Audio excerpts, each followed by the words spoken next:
Chapter 41 Moonlight Kingdom. In the grand chamber of the castle, Maximus gazed at the officials. "Welcome, esteemed gentlemen," Maximus said in a serious tone. "Today, we are here to talk about the concerns and problems since we annexed the city under the previous Fairy Kingdom." The old officials, adorned with elegant attires, listened quietly as they gazed at Maximus, the new ruler of the kingdom. "Tell me, what difficulties have you encountered during this period of time?" he asked, sweeping his eyes across the room. "First and foremost, my lord," spoke one of the officials, Doran. "We have difficulties controlling different cities, needing several days or even weeks for our fastest messengers to receive news." He paused for a moment, collecting his thoughts before adding, "In the past, the king of the Fairy Kingdom had the nobility to govern their own territories autonomously, without many problems." Nods of agreement rippled through the assembly, acknowledging the historical truth in the Doran's words. However, because most of the nobles and their helpers died or fled to other kingdoms, it left various cities in disarray and confusion. One of the officials, Landon, suggested, "What if we appoint a city lord for each of the cities?" "It's useless," Doran countered. "Even if we were to appoint a city lord, without assistance from various officials, it would be useless. Our manpower is insufficient to assign assistants to effectively manage each and every city." The room fell into silence, with the various officials thinking of a solution. Maximus observed the officials in silence as they thought of a solution. Beside him, Isabella stood gracefully, carefully pouring tea into his cup. The gentle scent invaded his senses, lightly interfering with his thoughts. Fortunately, he had already thought of a solution. The current state of affairs was inefficient because of faraway cities within the kingdom. His plan was to transfer the distant population closer to the proximity of Moonshadow City. Anyway, each city only housed a population barely reaching the 30,000 mark. Unlike his past life where cities had at least hundreds of thousands, if not millions, of population. "Very well, I have already thought about this matter. I intend to relocate the population and build cities closer to our vicinity, thereby ensuring adequate management and control," Maximus said, silencing the officials. "But what about the resources left behind, my lord? Shall they be abandoned?" Landon clarified, feeling his heart ache for such a waste of resources. "We also need to consider the financial and material constraints, my lord, such as city expansion and construction," Tristan, the official who handled the money, said. "I understand your concerns. Rest assured, the mines and various resources will still be utilized," Maximus assured them. "As for the land, it will indeed be left behind. As you know, we possess magical crystals capable of nurturing the land, so you don't need to worry," Maximus elaborated. "The most worthless thing in this world is land, particularly the barren land that is all over the place. His main focus is consolidating the population and resources rather than clinging to every inch of territory. My lord, this is a huge expense. Our daily income only amounts to a mere 1,000 to 2,000 gold coins. Considering the population size, the cost of the project could range from millions to tens of millions of gold coins, not to mention the necessary resources," Tristan explained as he persuaded Maximus against such a plan. "Furthermore, we have been tight on money recently. If not for the huge amount of grains and vegetables we produce, we would be left starving now," Tristan concluded. These statements prompted Maximus to ponder. Undeniably, the Ethereum market could generate between 1,000 to 2,000 gold coins per day, which would be considered a substantial sum for an individual or a household. However, for a kingdom, it was merely a drop in the ocean. The daily gold coins produced by the system for each of his wives amounted to a meager 250. And 1,000 to 2,000 gold coins plus the 250 gold point was barely enough to cover their daily expenses. In addition to the budget of his territory, there were also his expenses related to training, such as magical resources, various potions, and magic stones required for the various arrays within the castle. The cost of living was further exacerbated by Maximus's indulgences, including the purchase of toys for his children, various garments and potions for his wives. However, the most significant expenditure was undoubtedly food. It was not ordinary food but rather mana-enriched food that facilitated the rapid advancement of knights and mages in their training. We could try to expand the Ethereum market. As you know, before we conquered the entire Fairy Kingdom, Moonshadow planting was more than enough to feed it. But now that we have the entire kingdom and a large number of people, we can expand the farmland on a massive scale. I'm sure it's more than enough for the whole Sundered Plateau, Maximus said after thinking for a while. The Sundered Plateau is a part of Cursed Continent. The cursed continent is divided into various scattered lands due to the fight of gods, leaving countless island-like continents. And Sundered Plateau is merely one of them. That's a great idea, my lord. Landon flattered. But we are facing the same problem. We don't have enough manpower to manage businesses in various parts of the Sundered Plateau. Doran said. Indeed, but training in business is faster than teaching how to manage cities, Maximus assured. This is indeed a good idea, my lord. And, more importantly, what about the population census? It only provides the number of the population, and it's not even accurate, Maximus told them about the problem. When he looked at the census in the past to see if there were suitable concubines hidden among the common people, he noticed that there were only a bunch of numbers written, with only detailed information of nobles or various businessmen. There weren't even any images.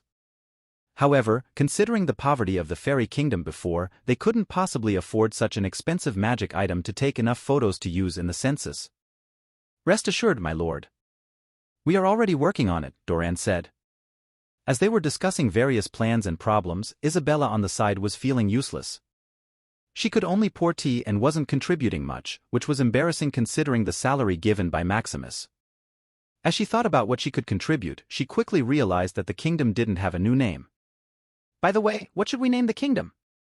We can't always call it Fairy Kingdom, Isabella quietly said, interrupting their discussion. Right. I forgot about this matter. Maximus lightly slapped his leg as he thought of a name for his new kingdom. What do you suggest we name it? He asked Isabella and the various officials. What about Eternal Kingdom, my lord? Landon flatteringly said. No, it's too arrogant. Maybe some powerful being or a god will get irked by the name and destroy us, Maximus explained. He kind of liked the name, but the last kingdom he read about that bore the name Eternal was destroyed by a bored god who claimed that only gods are eternal. Names symbolize power in this world, like god titles. An example of this is the Arcane Continent, which became the pride of the mages living in it. One time, a god also liked the name and, as he possessed the priesthood of knowledge, he named himself the Arcane God, which attracted the hatred of mages. How dare a god who only collects faith like a farmer bore the sacred name of the Arcane? They promptly destroyed the believers of that god, and after being weakened, various powerful beings searched for his realm regardless of the cost and finally killed him. This was the most embarrassing way a god has been killed, which is a testament to the power of mages who prided themselves with the name Arcane Seeker. What about Moonlight Kingdom, my lord? Isabella, who had been silent for a while, said. It matches the city's name and furthermore, it means we can be the light in the darkest times, she excitedly said.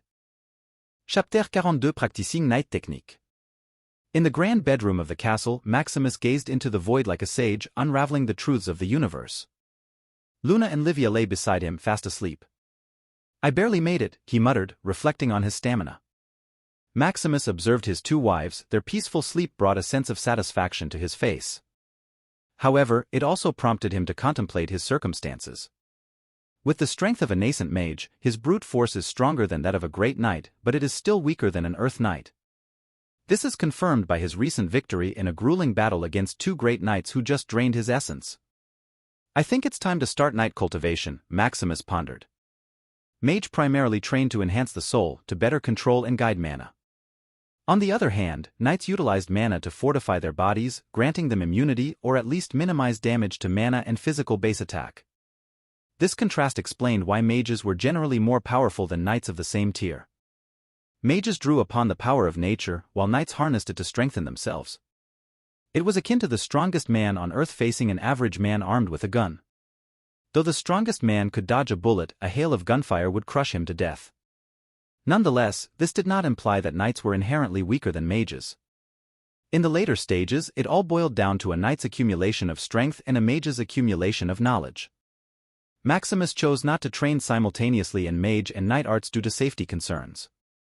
In a world governed by strength, he focused mainly on mage cultivation to quickly have peace of mind. Now, being one of the strongest on the continent, as long as he didn't go to dangerous places, his safety is secured. Moreover, he found the idea of being a knight quite handsome, considering that knights were known for their chivalry and physique. Without further hesitation, he accessed the system and browsed for knight cultivation methods. Options appeared before him. Colossal Titan, the origin of colossal titans. It allowed mana to expand and strengthen the body. Complete achievement grants invincible physical prowess and defense.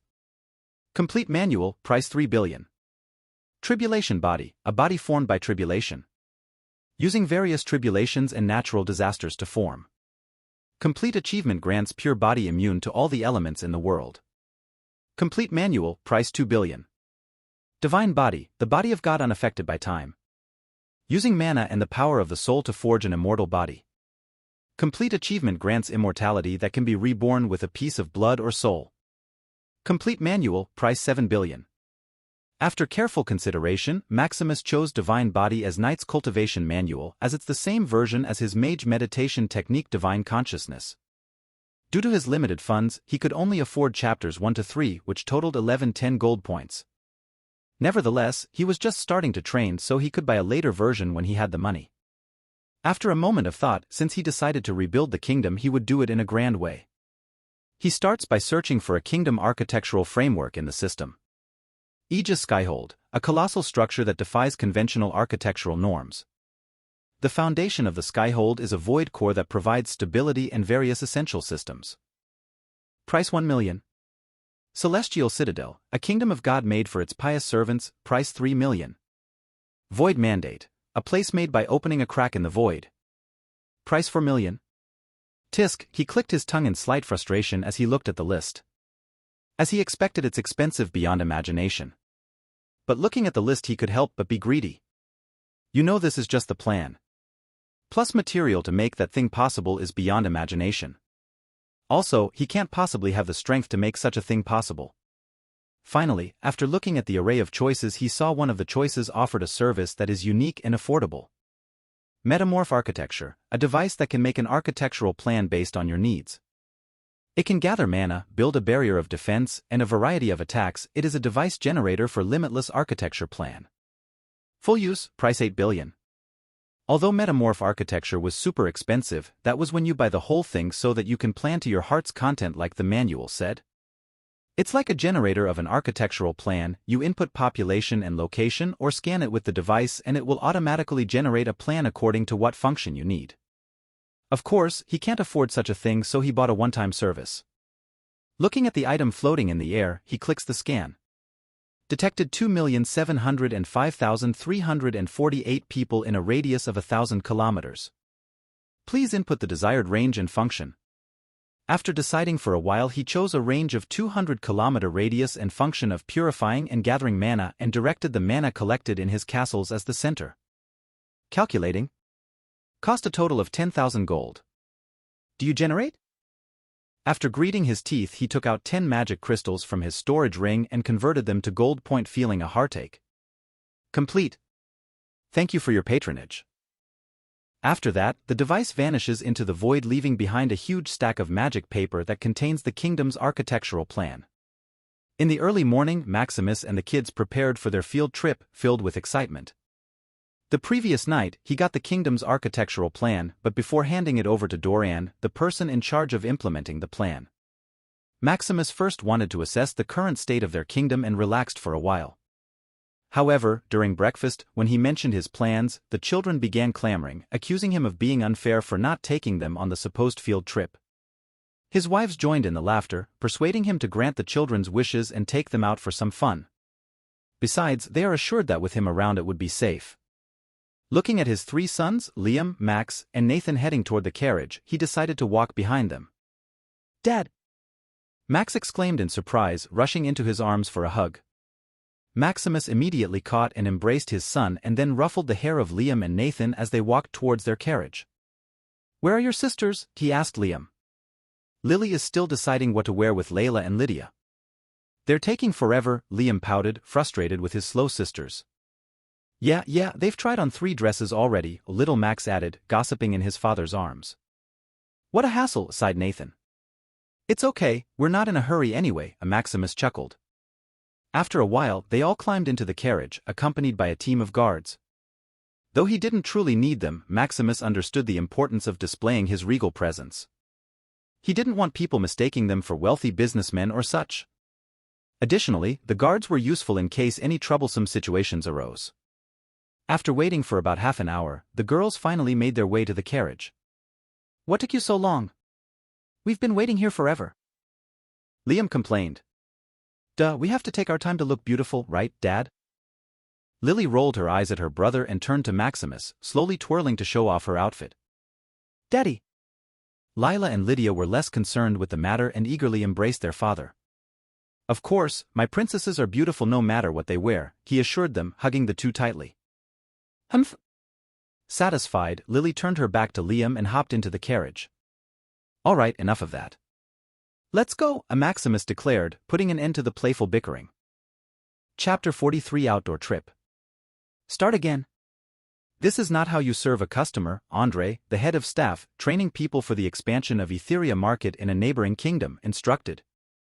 Andre had previously overseen the opening of Etheria market in the fairy kingdom, and after years of managing the market and studying books Maximus had given him, he had become well-versed in the ways of business. Yes, sir, one of the staff replied, lacking the fighting spirit of a soldier but exuding elegance. As Maximus and his children disembarked from the carriage at their first destination, Max exclaimed, "We're here." He had grown suffocated by the boredom during the carriage ride. Curious, Liam inquired, "Where is this, Dad?" His gaze shifted toward the staff undergoing training. "It's a school that teaches service," Maximus replied softly. "What's a school?" Lily asked, her innocent eyes reflecting genuine curiosity. "Well, it's a place where many people learn, similar to the room you're in when tutors teach you, but with many more people," Maximus carefully explained. In this continent, schools were a foreign concept. Only nobles had tutors, while commoners were left to fend for themselves, deciding whether to hire their tutors or not. The reason for this disparity is that it's easier to control an ignorant population than otherwise.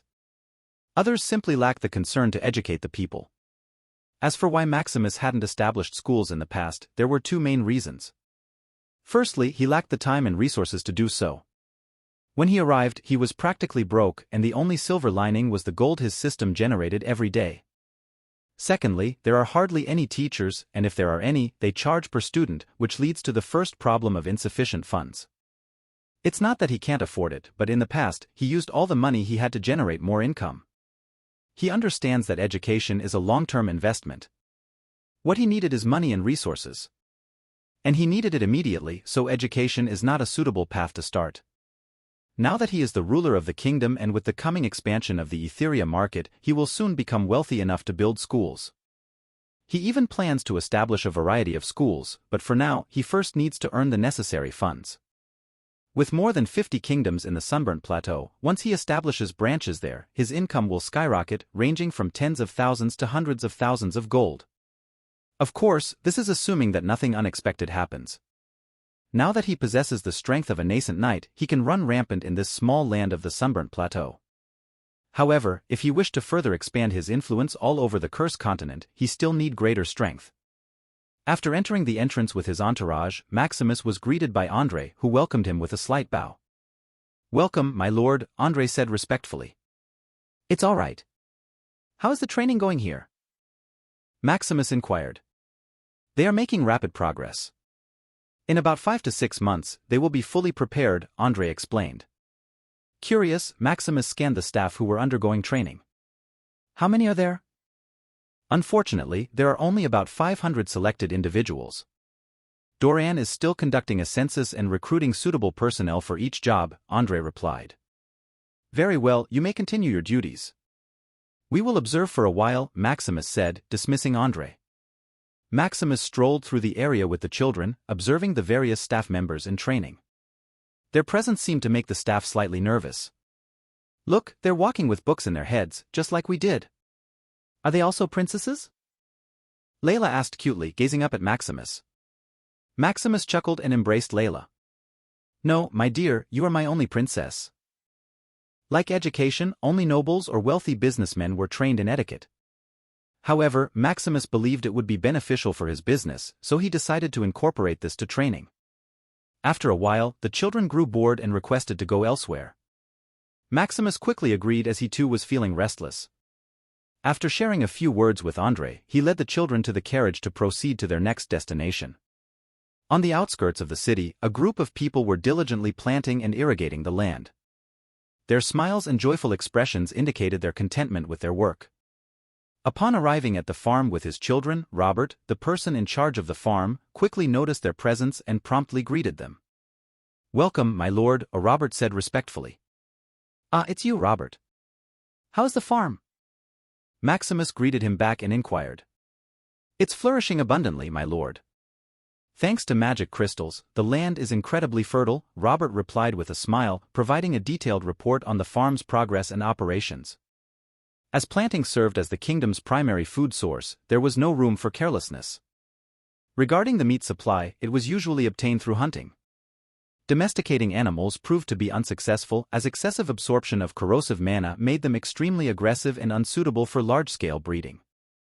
Thus, birds like chickens were the common choice to ease their meat cravings, as chickens have relatively weaker strength even if they turn violent. As for fish, their numbers are pitifully low due to the barrenness of the land, leaving them with insufficient food to thrive. Land-dwelling animals could only survive in this desolate land due to the presence of vast forests rich in mana. These forests also served as the main source of periodic beast tides, as higher mana levels led to greater corruption and increased aggression in the creatures. As for how Maximus acquired his meat, he simply purchased it from the system, which offered a wide variety of options. However, Maximus refrained from reselling the meat he obtained through the system, exercising caution. If he were to sell large quantities of such products, it would arouse suspicion and potentially reveal that something was amiss in him. He could freely take out different magic items or various arrays without drawing too much attention, as he was known to be a mage. Claiming that the magic items were his own craftsmanship, who would dare to question their ruler? Similarly, he could attribute the magic crystals to the product of his magical research. As for the seeds he occasionally took out, it was not uncommon for nobles to keep a stock of seeds. After conversing for a while, Robert asked if there was anything else he needed. "No need, I will simply take a stroll." Maximus waved his hand dismissively, signaling for Robert to continue his work. Understanding the signal, Robert refrained from disturbing them any further. Maximus and the kids curiously surveyed the farm. "Dad, why are those children over there? Are they playing?" Layla asked, observing the children who were stepping on the muddy fields. Layla, being just 1 year old, was filled with innocence and curiosity, unaware of the gravity of the situation. "No, they are not playing. They are doing this work to earn a living," Maximus explained, looking at his children. Seeing their confusion, he carefully elaborated further. "In this place, there is no concept of illegal child labor. As long as they are capable, they are expected to work. It is a way of life for them. They either become apprentices to craftsmen or farmers, there are no other options for them." However, Maximus reassured himself that this situation would not last for long. As soon as he acquired the funds from the expansion of the Ethereum market, he would ensure the establishment of schools to provide these children with the knowledge to widen their options. Upon seeing that his children understood his explanation, Maximus smiled. "Now that we're here, let's experience what they do," he said with a smile, beckoning them towards the rice farm. He told the guards to disperse the people as he got the kids to change clothes. After getting ready and changing into appropriate outfits, they looked at their father, awaiting instructions. "Just repeat what I do," Maximus said, also changing into suitable attire. With a swift motion, he picked up the budding rice seedlings bundled together, as they would need to be separated later to allow for better growth spacing. Liam observed his father's actions and readied himself, stepping barefoot into the mud. "Hiss!" Liam didn't expect the strange sensation. Not wanting his brothers to witness his embarrassment, Liam quickly followed his father's lead. Looking at the freshly dug rice saplings, he smiled and glanced at his brothers and sister, who were still observing. "Come on. It's pretty easy to do," Liam said, showing them a reassuring smile. His brothers swiftly joined in, somewhat enjoying the feeling of the mud between their toes. "This is fun!" Max exclaimed excitedly as he played with the mud using his feet. Nathan silently followed suit. Lily hesitated as she watched her brothers happily hopping in the mud. She glanced at the muddy ground, contemplating whether to join them or not. "Let's do this!" Gritting her teeth, she encouraged herself and her sister. After stepping into the mud, Lily realized it wasn't as daunting as she had imagined. She proceeded to imitate their father's actions. Lila, on the other hand, paid no attention to them and ran through the mud like the wind, catching up with her father. "Daddy!" Lila ran and hugged Maximus, making a mess of his shirt. Lydia, however, stood frozen as a worm crawled onto her leg, unsure of what to do. Noticing that Lydia wasn't following, Lily turned and looked behind her. she screamed upon seeing the worm. Despite her fright, she didn't forget to slap the worm to rescue Lydia, who was still frozen. Maximus was startled as he glanced back. He witnessed Lily swatting the worm away from Lydia's feet. The worm flew with mud, hitting Liam's head with pinpoint accuracy. Liam slowly pinched the worm in his head, his expression dark. However, as he looked at the worm and his sister, he couldn't help but smile playfully. He then chases Lily with the worm in his hands. "Oh!" Lily screamed and ran toward her father. Observing this scene, Maximus couldn't help but smile. Chapter 44 Progress in a few months.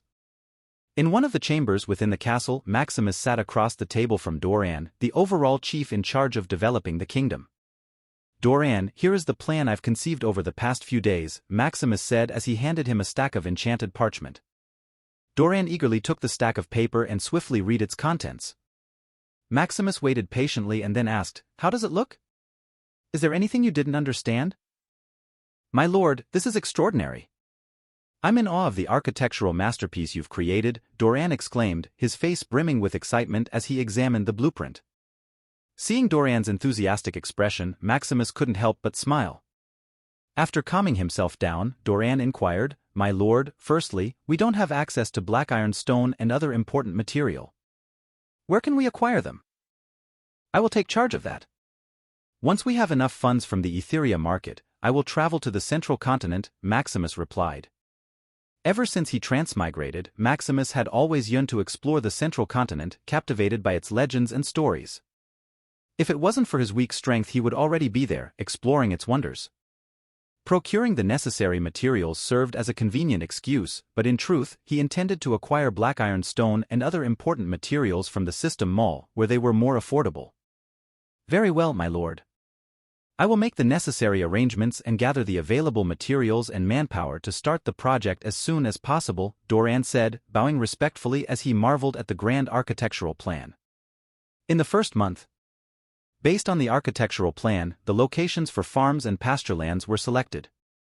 The positioning of these areas was of utmost importance since the place would be one of the beneficiaries once the mana is purified and harnessed by the completed architectural formation. The scattered farm covered a vast expanse of 25,000 acres of land, which should be more than sufficient for the inhabitants of the Sunburnt Plateau, even with a population exceeding 150 million. However, planting had not yet begun in some places due to the shortage of manpower. The people from distant regions were still in the process of evacuating to the vicinity of Moonshadow City. As for the pasturelands, they remained reserved and would only come into operation once the overall architectural formation capable of purifying mana was constructed. This can ensure the safety of the livestock, preventing any violent reactions caused by the absorption of unpurified mana with corrosive attributes. Maximus had meticulously planned an area with a radius of 200 kilometers, equivalent to a staggering 125,000 square kilometers, for the construction. This ample space would comfortably accommodate tens of millions of people, which was a suitable starting point for the kingdom's growth. In the second month, construction on the Etheria market had begun, but Maximus felt that the initial plan of a traditional market with stalls was outdated and lacked a modern touch. After careful consideration, he proposed transforming it into the Etheria Pavilion, a grand mall where all goods would be sold in a unified manner. When Maximus shared his new plan, André was the first to express his approval. He realized the challenges of acquiring a vast plot of land for a traditional market and understood the potential difficulties it would pose. Building a market in a remote or desolate area seemed inefficient and inconvenient for the masses. Who would be willing to travel long distances to purchase goods? Moreover, it could be dangerous and pose security concerns. Thus, they revised their plan and decided to build Etheria pavilions in every city. Although it required more manpower and funding, they believed it was worthwhile. Maximus had already envisioned a future where the entire Sunburnt Plateau would be under his dominion, and catering to the needs of the people was the starting step toward achieving that vision. In the third month, Maximus's wives Angeline, Rose, and Irene became pregnant, one after another. Meanwhile, his other wives had not conceived for some time, which brought him a sense of relief, particularly with his first two wives, Erica and Hazel. They had already given birth to 3 children each, and while it enhanced his potential, it delayed their mage training. As for Luna and Livia, they had both reached Tier 2 Great Knights, which might explain their difficulty in conceiving a child. In the fourth month, The evacuation had been completed and the people were now settled within the 200-kilometer radius of the kingdom. Housing had been a challenging issue for a while given the ongoing construction, but as long as an abundance of food was available, the people had no major complaints. They reflected on the fact that just a few months ago, they had faced the threat of starvation. The progress made in such a short time gave them reason to be grateful and content. In the 5th month, the total population census revealed that there are a staggering 2,705,475 individuals in the kingdom. Then each piece of personal information was meticulously engraved onto magical metal plates, which were distributed to the citizens as a form of identification. These plates served multiple functions, including real-time updates and positioning. Once the architectural formation was complete, its function will be more. In the 6th month, in the bustling city of Cryan, within the Jira kingdom, a magnificent pavilion stood tall, capturing the attention of all passers-by. "Hurry, we're about to open," exclaimed Liza, the manager of the Etheria Pavilion in Cryan City. "Yes, ma'am," the staff responded, scurrying to ensure all decorations were in place. After a while, satisfied that everything was ready, Liza walked to the front of the pavilion, where a large cloth had been hanging to prevent people from entering prematurely. She carefully removed the cloth and took out a magic confetti prepared for the grand opening, designed to attract customers and create a spectacle. Igniting the magic confetti, vibrant colors and mesmerizing patterns bloomed in the sky, outshining even the sun's rays. The captivating display caught the attention of the entire Cryan city, leaving its residents in awe. Meanwhile, a group of aunties happened to be gazing at the sky at that very moment. As they passed by the pavilion, they couldn't help but marvel at the remarkable structure that had been erected in just a few months. When they witnessed Liza unveiling the cloth and igniting the magic confetti, their amazement reached new heights. "Simply astounding. It's like a star blooming in broad daylight, with an array of colors," a tall and elegant auntie exclaimed, turning to her friends. "Indeed, it's truly remarkable. What do you think about the background of this shop?" the slightly plump yet astute auntie asked. "Let's find out what they sell." "Such an impressive display surely indicates they have exceptional products," the curly-haired auntie chimed in. Excited by the prospects, the glamorous auntie urged her friends, "All right, let's go. Hurry." "Good morning, madams," one of the staff members greeted them with a slight bow, welcoming them to the Etheria Pavilion. They were flattered and blushed at the attentive service they received. Compared to the rough and impersonal experiences they had encountered in other markets or stalls, this level of service was a pleasant surprise. As they glanced at the products on display, one of them couldn't help but exclaim, "Wow." Their eyes widened at the wide variety of fruits and vegetables, some of which they had never even heard of before. If you assumed that their expressions were exaggerated for mere fruits and vegetables, you would be mistaken. What truly shocked them was the prices. For these middle-aged ladies, the price was of utmost importance. Fancy service or ambience mattered less to them. "The prices here are almost half of what others charge," the sexy auntie remarked. "We will have a sumptuous dinner at our house today," one of them exclaimed. She was somewhat financially strained in recent days. The sight of affordable prices made her want to celebrate. "And look, they even have strawberries. I thought those were unique to the Frost Kingdom with its cold climate," another one said, proudly showcasing her knowledge. "All right, let's hurry and make our purchases. We don't want others to grab all the food," one of them urged, quickly selecting her preferred items. Of course, the cheap prices were part of Maximus's strategy to conquer other kingdoms without much bloodshed. After all, food is the most essential necessity in life. When people have affordable food to purchase, do they still need to farm? Not really. When the price is twice as low, and the quality is more outstanding than you sell, then you lose. The most affected by this strategy, of course, were the farmers, who would struggle to make a living after the cheap food became popular and standard. However, Maximus was not so cruel as to sacrifice the lives and livelihoods of common people for his cause. After building the Etheria market, he planned to establish various factories to support these farmers and, most importantly, to control the kingdom's lifeline. "When you eat what I provide, work for me, and live according to my provisions, what courage would any king have to attack me? They would simply be left powerless." Chapter 45, Going to the Central Continent. In the castle chamber, a month had passed since the Etheria Pavilion was opened. Maximus sat in a throne chair, surrounded by a few ministers. "How has the Etheria Pavilion fared in its first month in terms of profit?" Maximus inquired with a serious expression, trying to maintain his regal composure despite his excitement. Maximus refrained from asking about the daily profits of the Etheria Pavilion in the past month, trusting that his ministers had everything under control. "Your Majesty, we have accumulated over 2 million gold coins in profit," Tristan exclaimed, unable to contain his excitement as he reviewed the list. However, this amount is slightly lower due to the initial opening and the lack of popularity among the people about the Etheria Pavilion. At the beginning, Tristan carefully explained. Hearing the profits for this month, the eyes of the ministers widened in shock upon hearing such a huge sum of money. They were well aware that the previous fairy kingdom only managed to generate monthly profits ranging from 20,000 to 30,000 gold coins. Moreover, those profits were achieved by depriving the people and leaving them hungry. But under Maximus' rule, the entire population was well-fed and prosperous and still multiplied the kingdom's profit to 100. Very good. After a few more months, we will have enough funds to procure the necessary magical materials for building the kingdom, Maximus stated, suppressing his excitement. You may wonder why other powerful mages or knights don't venture to remote locations and become rulers, earning similar fortunes.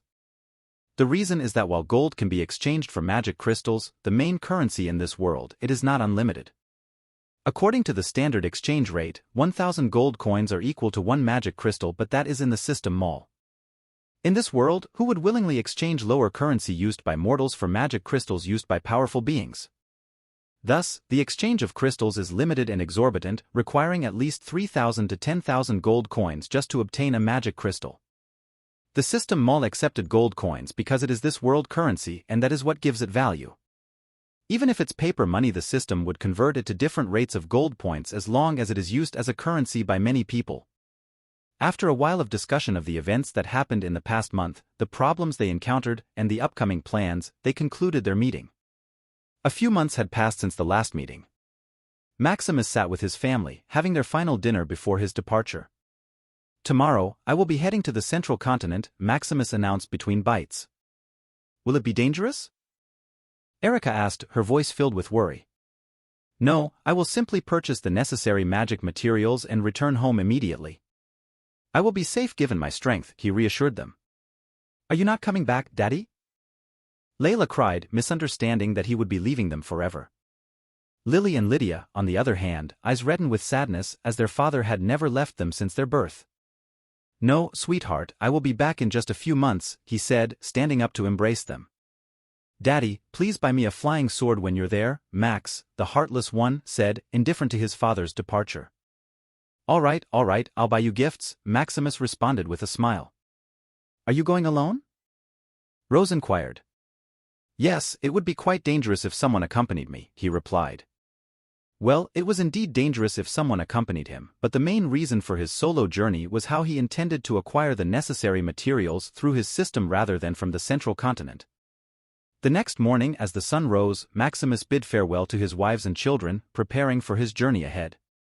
Activating his speed-boosting spell, he soared through the air, breaking the sound barrier at a staggering speed of 500 meters per second. After a few minutes, he arrived in a remote land and retrieved his flying boat, resembling a space shuttle, called the Aurora Spectre. Aurora Spectre, Tier 3, a shadow aircraft, taking the form of a flying boat capable of both offense and defense.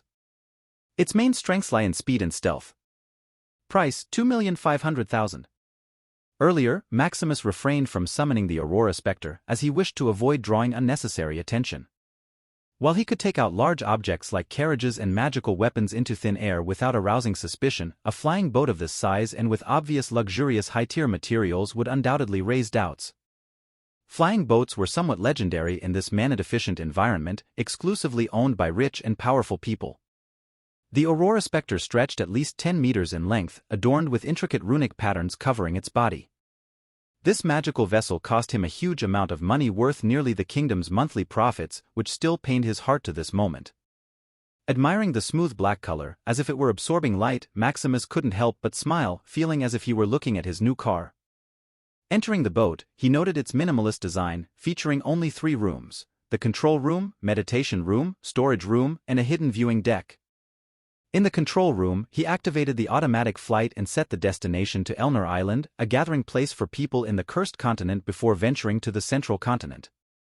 Since the ship didn't possess information about that specific location, Maximus allowed it to scan a map in order to identify the destination. Flying several kilometers above the ground, the ship turned on stealth mode to hide in the eyes of people. In a flash, the ship accelerated, reaching a cruising speed of 1 kilometer per second. At this rate, it would take a few days to reach Elner Island, exemplifying the vastness of the world he inhabited. From the view deck, Maximus caught a glimpse of the Sunburn Plateau as the ship passed by. Despite knowing that it was remote and barren, he still couldn't help but let out a sigh. He understood why the strongest individuals he had encountered so far were only Tier 4 Sky Knights. Looking at the sparse forests and desolate land, who in their right mind would come to such a place? The strong knights here were mostly born in this land or found themselves lingering here for survival, unable to thrive in other regions and having no other choice. After more than an hour, the ship passed by Birun City, a gathering place for mages and knights in Sunburnt Plateau to start on their journeys to other parts of the continent. Maximus slowed the ship down to take a closer look, ensuring that the ship remained in stealth mode to avoid attracting attention.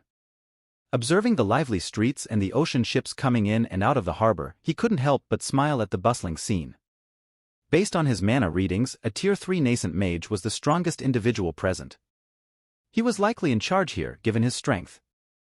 Although the Sunburn Plateau was remote and seemingly insignificant, some weaker factions still stationed themselves there to recruit fresh blood or search for unique mana-rich plants and resources. After observing for a while, Maximus continued his journey. The ship passed by various lands, like the Sunburn Plateau, but the scenery quickly bored him, leading him to engage in meditation to pass the time. After a few days of meditation, the ship's alarm sounded, indicating that the ship was nearing its destination. Heading to the viewing deck, he looked at the vast expanse of forested land, the Cursed Woodland. It was the heart of the Cursed Continent. It was larger than all of the scattered lands in the Cursed Continent combined. Looking at the lush forest, one might assume it to be a desirable place to live. However, the truth was quite the opposite, as hardly anyone inhabited this region. As previously mentioned, the Cursed Continent was the battlefield of the gods in the past, giving rise to its corrosive mana attribute. With such a concentrated amount of mana, the central land of the Cursed Continent was undoubtedly vast and filled with resources, but it was also home to a huge amount of violent and uncontrollable beasts. This was also why Elner Island was situated nearby. In this world, there are 4 continents, each with its own distinct mana attributes. The Cursed Continent is known for its corrosive mana attribute, a lingering effect from the battles of the gods in the past. It is a treacherous and barren land. The Beast Continent, on the other hand, is characterized by its violet and fierce mana attribute. This mana complements and strengthens the beasts that inhabit the land, making it a dangerous and wild territory. The Divine Continent stands as the main continent for believers of the gods. It is blessed with wholly attributed mana, radiating a sense of purity and spirituality throughout its expanse. Lastly, there is the Central Continent, also known as the Arcane Continent. This continent contains the purest and most abundant mana in the world. It is a hub of magical energy, attracting mages and knights. All of those seeking to harness the power of arcane arts.